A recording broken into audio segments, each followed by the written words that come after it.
Hero Raj Tarun Malvi Malhotra episode లో మరో కోణం వెలుగు చూసింది. అసిస్టెంట్ ప్రొడ్యూసర్ యోగేష్ ని మాల్వి మోసం చేసిందని అతని తల్లి ఆరోపిస్తున్నారు.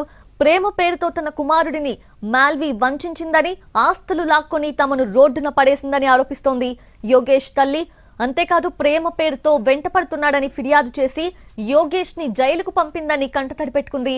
మాల్వి యోగేష్ కలిసి తిరిగిన ఫ్లైట్ టికెట్స్, ఇద్దరి మధ్య వాట్సాప్ చాట్స్ ని బయటపెట్టింది. తన కుమారుడు 4 ఏళ్లుగా జైల్లోనే ఉన్నాడంటూ రోధిస్తోంది యోగేష్ తల్లి.